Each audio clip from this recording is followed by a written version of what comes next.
Ty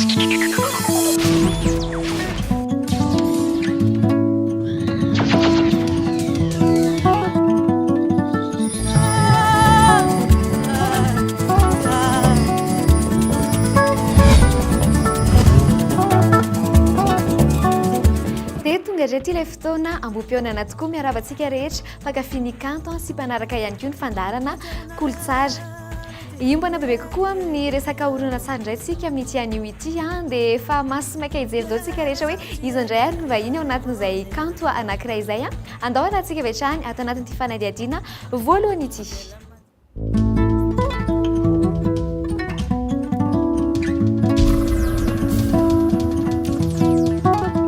Arako zany dia Randriamanatsory Anando Ludovic. Ny asako zany dia mpanatotosa horonan-tsary sady mpanoratra horonan-tsary. Taloha zay tamin'ny mbola kely mety hoe ataoko ihany tany mbola kely satria niainga-tany daholo izy nanana vidéo zay. Nanana salle vidéo zay dia tao no nahitana karazana horonan-tsary maro be dia nanomboka teo zany no nitady hoe inona zany film ohatrany hoe mahatonga lisy hoe mahazo prix na ohatrohatr'izany.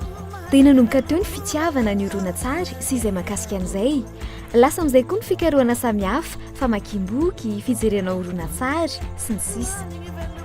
Dia avy eo moa zany tamin'ny taona 2024 nisy fifaninanana zay hoe concours zay ianarana ho any ivelany. Dia talohan'izay moa efa nanao horonan-tsary ihany fa mbola le amateur amina bandimpiakama reny.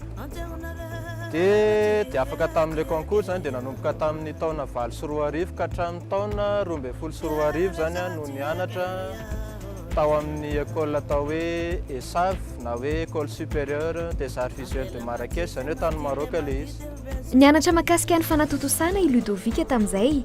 Ny fanoratana tantara horonan-tsary kosa efa talohan'izay araka ireo fikarohana sy ny fampianaran-tena.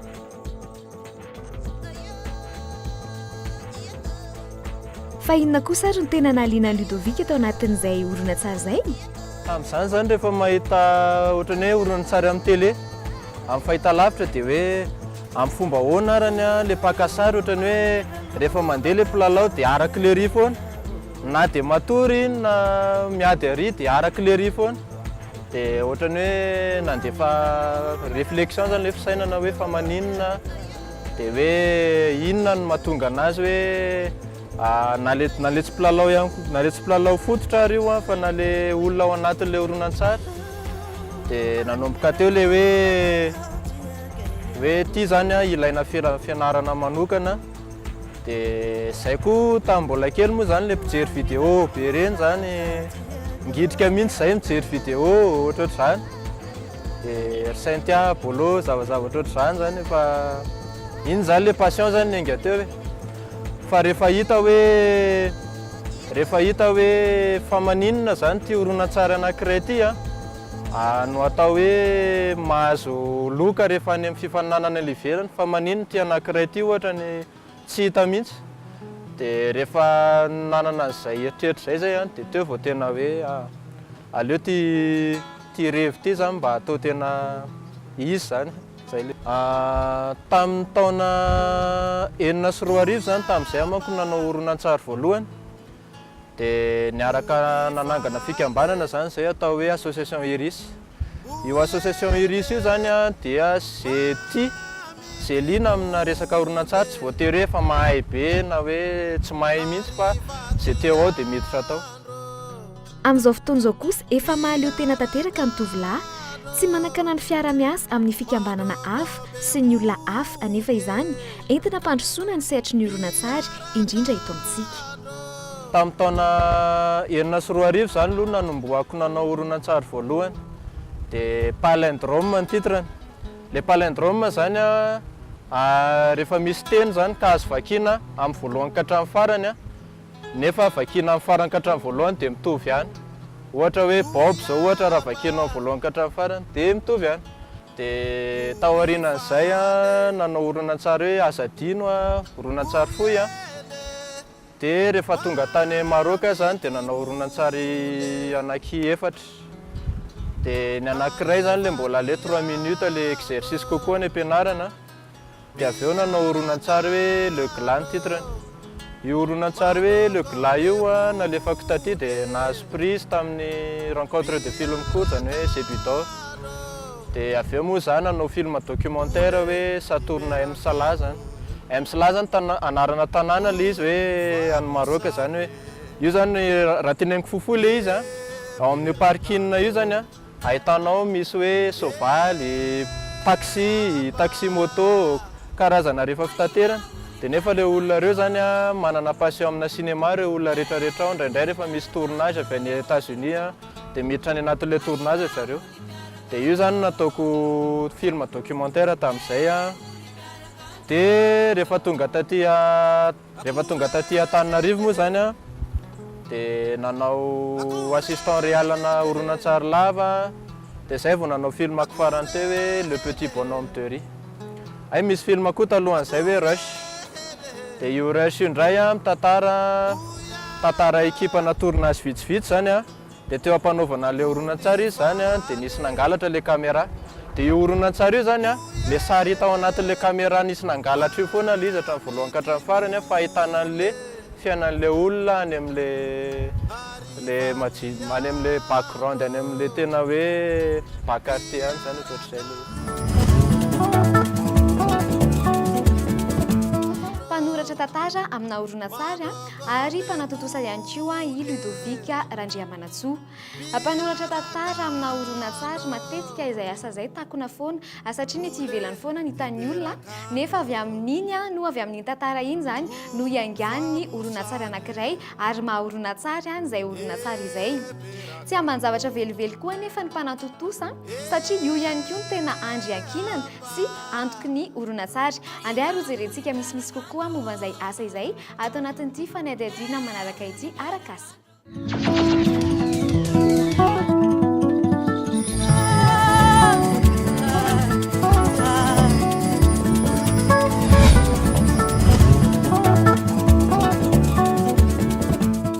Le scénariste zany dia avy amin'ny teny hoe scénario zany hoe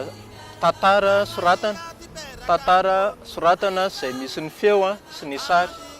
Dia io feo sy sary io zany no mahatonga le hoe cinéma. Dia misy lalàna le fanoratana an'le scénario moa zany ohatran'ny fanoratana ny théâtre zao misy lalànany fanoratana ny roman dia ny cinéma koa misy lalànany.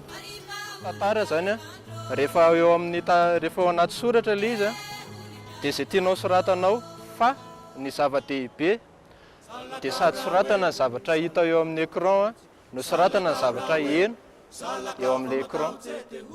Tena manandanja ny asana mpanoratra tantara amin'ny horonan-tsary na hita amintsika na ny ivelany. Matetika nefa dia ny mpilalao no tena hitan'ny olona raha hita amintsika, raha ny andafy kosa dia ny mpanao totosa. Miainga avy amin'ny asa soratra foana nefa ny horonan-tsary iray. Ohatr'izao zany raha ohatra nefa tinina kely ao anatin'ilay scénario. Ao anatin'ny scénario zany mialohan'ny anoratana an'ilay scénario aloha dia mieritreritra ny atao hoe synopsis. Dia le synopsis zany efa fantatro mazava aiza ny fiatombony dia aiza ny fiafaran'ilay tantara. Dia rehefa fantatro io izay ianao vao afaka manoratra scénario. Fa mialohan'ny hatongavana scénario feno dia mbola miditra amin'ilay étape hoe traitement zany. Zany hoe soratanao hoe eto ohatra zao hoe extérieur, eto kororosy. Dia teneninao hoe misy renirano io misy olona mandeha. Dia avy eo raha miteny le olona dia teneninao zavatra tenenina ohatra hoe eto aty le seho ohatra dia soratanao iny ao anatiny ao. Dia raha misy indication tianao hita amin'ny écran dia soratanao anaty parenthèse hoe miketrona izy ohatra ny teny an'le seho. Fa raha ohatra ianao manoratra hoe ny zavatra ao an-tsaina dia lasa tsy scénario izay fa lasa roman. Fa le zavatra hitanao maso eo sy le henonao no soratanao eo. Fa le misy an'ilay antsoina hoe continuité dialoguelle izy rehefa hoe voasoratra daholo izy rehefa feno. Fa amin'ny vanim-potoanantsika zao zany matetika ny mpamokatra no mamaky an'ilay izy voalohany. Dia tsy dia tena lany andro izy mamaky an'ilay scénario amin'ny voalohany ka hatramin'ny farany. Dia matetika le synopsis no vakiana. Izany hoe ilay mamitona an'ilay tantara. indraindray koa nefa mety hitrandro zavatra izao hoe tsy manam-potoana intsony ny mpamokatra hamakiana ny tantara nefa mety hoe tsara ilay izy mahaliana izany dia misy an'ilay atao hoe pitch ahafahan'ilay mpanoratra manolotra ilay tantara ambava anatiny 2 na 3 na 10 minitra arakarany andresena lahatra ilay mpanambola. Araka ny efa hitantsika hatrany amin'ny voalohany ankoatra ny mahampanoratra tantara amina horonan-tsary azy dia mpanatotosa ihany koa i Ludovic Randriamanantsoa. Asan'ilay mpanatotosan'ilay horonan-tsary fohy dia misy itovizany amin'ilay mpanatotosa amin'ilay horonan-tsary lava ihany na hoe long métrage. Izany hoe ny asany aloha dia manatanteraka an'ilay eritreritra atao anatin'ilay scénario ho hitany amin'ny écran na le sary na le feo ka lasa ho tantara anankiray cinéma zany. Dia rehefa miditra amin'izay izy dia izy no mampanao an'ny casting, izy no miaraka amin'ilay mpaka sary sy ilay mpaka feo dia izy no mandrindra an'ilay zavatra ho hita ao anatin'ilay sary. Dia ny réalisateur koa avy eo no tompona andraikitra voalohany amin'iny horonan-tsary iny, izany hoe raha ratsy izy dia izy aloha no tena iantefan'ilay izy voalohany, raha tsara moa dia izy no mitondra an'iny. Izy ohatran'ny hoe manao sonian'iny horonan-tsary iny ilay réalisateur. Dia ny tena asa lehibe indrindra an'ilay réalisateur avy eo dia ny mitarika ny mpilalao amin'ny zavatra takin'ilay tantara. Voasokajy anatin'ny kanto fahafito ny sinema dia azo fantarina indray izay mahakanto azay. Tamin'ny nisian'ny sinema voalohany dia nanamboatra ny sinema tsy nieritreritra hoe ho lasa art ilay izy fa nieritreritra izy ho atao zavatra scientifique. Fa nisy tateo arirarina tany amin'ny 1900 tany hoany, tany hoe ataoko hoe 1905 tany zany. Dia nisy nisy réalisateur anankiray nanana eritreritra hoe maninona moa raha ty littérature ty no atao filmena. Dia titre an'io moa hoe l'assassinat du duc de Guise ny titre an'io zavatra io. Dia nanomboka teo zany le izy no lasa art satria niditra ny littérature. Izany hoe rehefa niditra ny littérature dia nisy art anankiray niditra tao. Niditra koa musique, niditra koa peinture, niditra koa danse, izany hoe comédie musicale, niditra koa ny théâtre avy amin'ny alalan'ny filalaovan'ilay mpilalao. Dia raha ohatra ialantsika indray zany hoe fidiran'ny art rehetrarehetra ao anatin'ny horonan-tsary zany dia ny fomba anehoana ny imaginaire ho lasa réel, izay zany no maha-art anazy. Raha zoina zany dia ilay fomba fanehoan-javatra ankolaka izay aseho amin'ny sary tsy mila hazavaina akory, tsy mila resahana betsaka no mahakanto azy ary indrindra ny ahatonga ny mpijery anontany-tena sy hisaintsaina rehefa mijery ilay horonan-tsary. Raha izay tontolon'ny sarimihetsika izay no resahana no asiana teny dia betsaka tokoa ireo teboka azo resahana ao anatin'izay. So ihany aloha fa nisy ny fandarana KOLOTS'ART fa antsika resaka miompana bebe kokoa amin'iny kanto anankiray iny. Fa mbola hiaraka hitafatafa miaraka amin'ny vahintsika amin'ity anio tsika ato anatin'ny zanam-pandarana tafakanto indray ary aka ny heviny makasika ana teboka vitsivitsy ndao ary.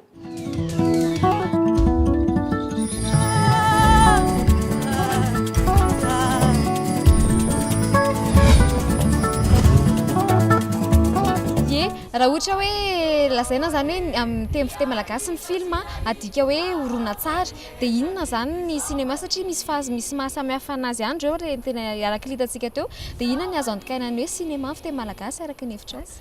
Eo ilay teny hoe sarimihetsika, horonan-tsary izay efa resaka elaela ihany io hoe inona ny tena mahafehy an'ilay izy. Nefa koa sao dia hoe horonan-tsary sy feo satria tsy sary ihany no hita fa misy feo koa. Izany hoe za tsy malala le voambolana men'ny akademia fa fotsiny hoe raha ame an'ilay izy ihany mety tsy voazava ilay horonan-tsary ilay izy fa mety kokoa any amin'ny horonan-tsary sy feo. Ka ny zavatra manitikitika voalohany indrindra dia hoe satria ao anaty loha hevitra hoe sinema antsika amin'izao fotoana izao, inona ny mahasamihafa ny sinema sy ny film? Ilay anarana fotsiny io fa ohatran'izay hoe cinéma audiovisuel, cinéma film le ampiasana anazy no tsy mitovy fa le endrika efitrano no mitovy. Eo amin'ny sehatra zay horonan-tsary zay Ludovic ahoana kosa ny fahitanao fomba fijerinao ny fahitanao ny horonan-tsary malagasy? Fa ny fomba fijeriko an'le sarimihetsika malagasy ny fahitako anazy sady tsara le izy no tsy ataoko hoe ratsy fa ohatrany hoe le izy manko manaraka an'le firoborobon'ny teknôlôjia zany. Raha ohatra zao tamin'ny 10 taona mialoha ianao nanontany anazy dia mahita hoe mety tena mbola anaty lavaka, fa nefa za zao mahita ohatra hoe Bob Carter zao hitako iny na koa ohatra mahita zany efa mikaroka an'le kalitao zany le mpanao horonan-tsary mihetsika malagasy. Dia hitako koa hoe efa manana an'le fitaovana entina manao an'le horonan-tsary satria izay zao miverina tamin'le cinéma sy vidéo film teo. Amin'izao zany efa tsy dia misy manao intsony ny pellicule dia noho izay miditra amina vidéo tsika, izany hoe miditra amin'ny ohatran'ny toy caméra toy ny Sony sy ny ohatr'izany numérique. Rehefa miditra amin'ny numérique zany tsika dia afaka mandray caméra daholo ny olona rehetrarehetra, izany hoe démocratiser zany le cinéma. Noho izay hoe démocratiser le cinéma, ny olona rehetra afaka maka caméra zay dia tsara anie zany hoe ny olona rehetra zany afaka manao cinéma, afaka miantso ny fianakaviany, afaka miezaka izy manangom-bola dia manao horonan-tsary. Fa ny eo amin'izay le hoe ianao ve hanao an'le horonan-tsary hitady vola fotsiny, dia rehefa mahazo ny vialasin'ny tany ianao dia hanajana dia hiova asa hafa, sa hoe tena ho ilofosanao mandrakizay le izy satria ianao tia hametraka ianao ohatra anankiray, satria hitanao koa hoe satria efa faniriana ohatra mbola kely izy dia tianao tohizana dia omenao antarana koatra satria ianao efa nianatra miankina amin'le conviction an'le mpanao film amin'izay izy avy eo. Dia ny fahitako anazy zany noho izay zavatra izay dia hoe mbola samy mitovitovy ao ihany le hoe te hanao an'le horonan-tsary passion sy le mitady vola, satria ny cinéma aloha sady art no industrie, tsy vitan'ny art le izy satria tsy maintsy mively satria le izy art collectif, dia tsy vitan'ny industrie koa le satria manjary lasa ohatrany hoe mitovy amin'ny braderie sy zavatra, tsy hoe ratsy ny braderie fa lasa ohatrany hoe amin'le accès amin'le faustin zany, amin'le accès amin'ny anona rehetrarehetra le izy dia lasa tsy hita intsony le tsiro maharan'le izy. Dia ohatra koa zao ny hitako tsara amin'izao dia efa manomboka zany le mpanao film miala amin'le mangalatahaka ny horonan-tsary any ivelany, efa manomboka mitady an'le mahagasy anazy, satria zany ny olana hoe ahoana kay ny fomba fanao rehefa maka film dia mitady boky internet fa tsy haniny mihitsy le valiny fa ao aminao le izy.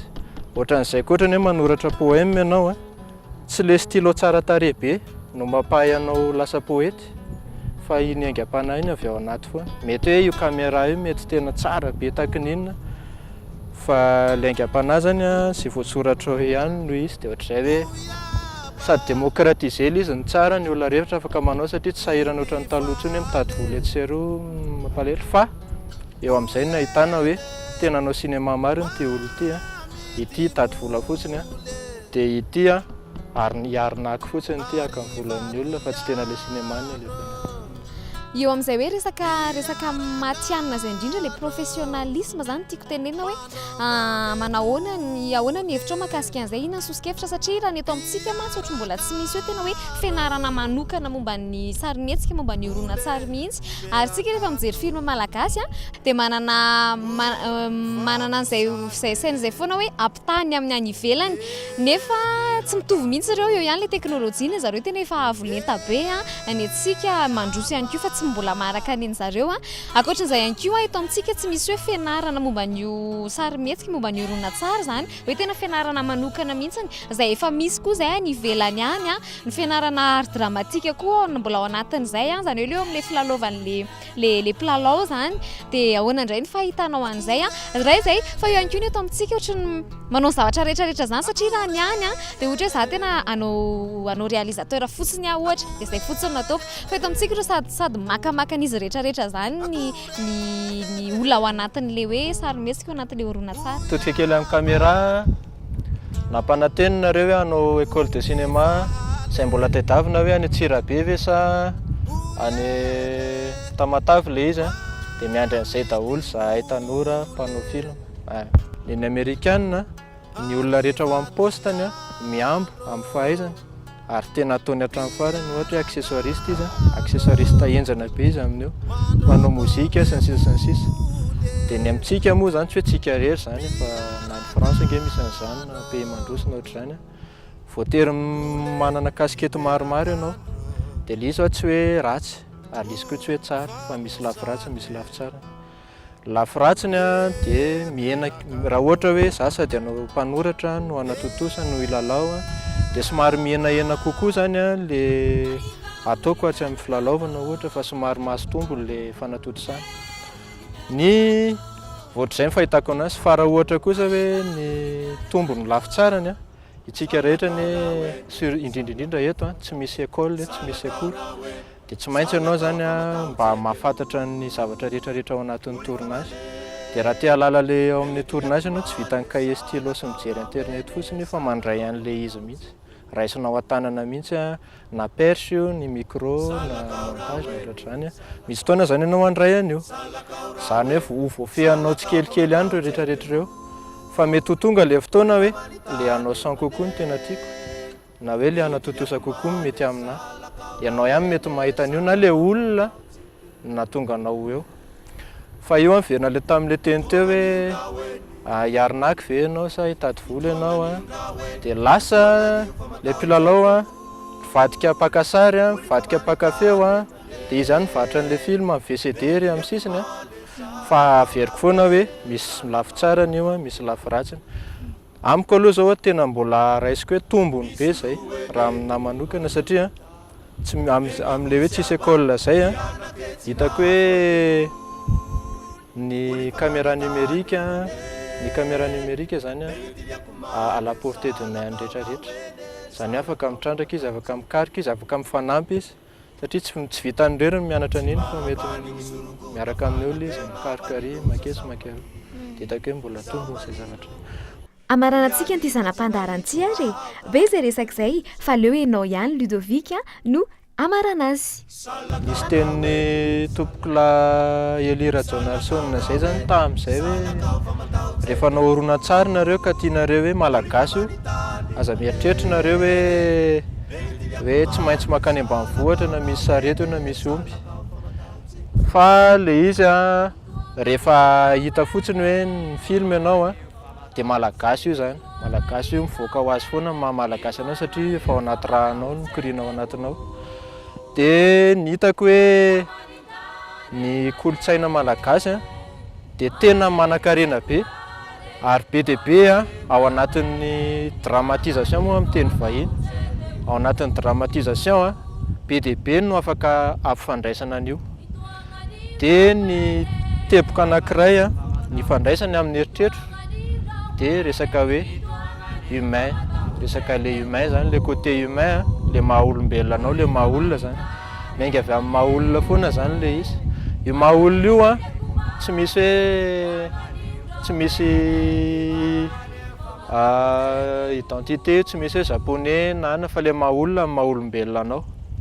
Dia raha ohatra zany ianao malagasy mieritreritra tantara amin'ny maha olombelona anao dia izay no mamoaka an'le hoe horonan-tsary afaka ifandraisany amin'ny kolotsaina malagasy miainga avy amin'le hoe maha olona anao zany io. Izay hono izay zany ny afatra ho antsika rehetrarehetra mpijery sy ho an'izay tokony hampitany zany afatra izany koa afa ty tsetsasesa sy aritra ihany raha toa marina hoe misy horonan-tsary anankiray ny mpilalao anatiny frantsay ny nanoratra ny tantara italiana ny toerana nanaovana azy tany États-Unis ny mpanatotosa amerikana dia vita inona ary horonan-tsary io valin'izay miankina amin'ilay mpamokatra ihany zany hoe ny mpamokatra ihany no mitondra an'io. Ilodovika Randriamanantsoa mitondra an'izay hevitra izay tao tanatin'ny fandaharana KOLOTS'ART izy ihany koa no vahinintsika tamin'ity anio ity. Amaranantsika ny fandaharana ary amin'ny fomba kanto ihany koa dia hiaraka ny sanganasany isika rehetrarehetra zao izay horonan-tsary fohy ary Ilodovika moa zany dia miompana bebe kokoa amin'izay horonan-tsary fohy izay. Ny tena kosa dia manome fotoananao amin'ny manaraka indray izany hoe amin'ny larobieriny toy izao eto amin'ny KOLO TV hatrany mazava ho azy manomboka amin'ny 7 ora sasany alina. Raha toa ka hoe tsy nahita ny fandaharana hatramin'ny voalohany ianao dia aza kivy fa misy ny famerenana ny zoma amin'ny 4 ora sasany anoany eto amin'ny KOLO TV foana mazava ho azy. Dia ny ihany koa ny eto kamarana ny anjarako fa dia hiaraka saritsika horonan-tsaritsika. Dia izay fa misaotra ny ekipa rehetrarehetra misaotra anareo ihany koa io ny laharana ahafahanareo mifanerasera aminay dia aza misalasala mihitsy. Dia izay ihany koa aza misaraka amin'ny KOLO TV mihitsy velome.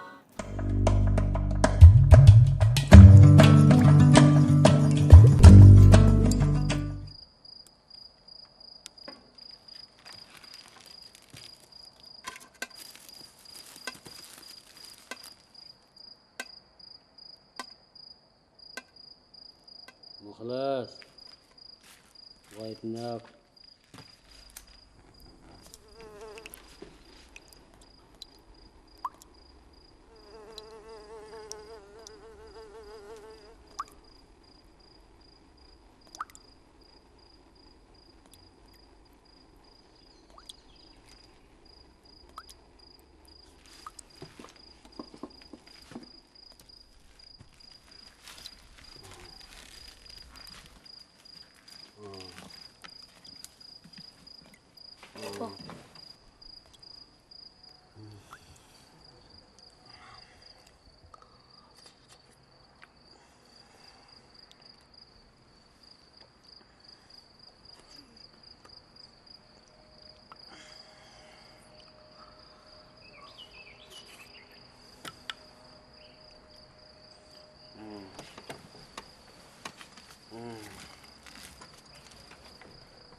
خلاص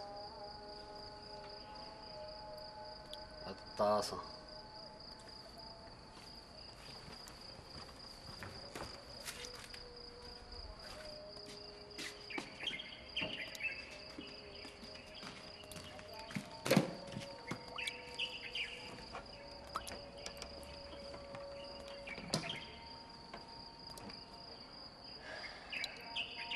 خلاص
با فيق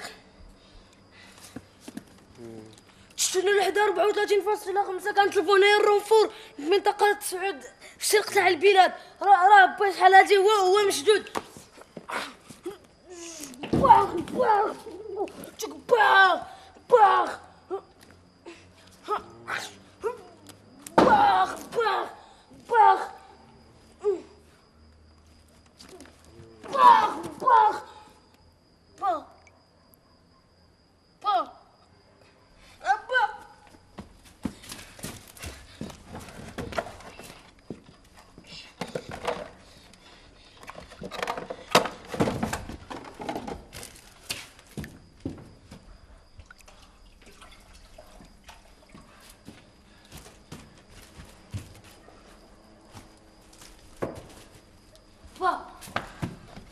با في غدوة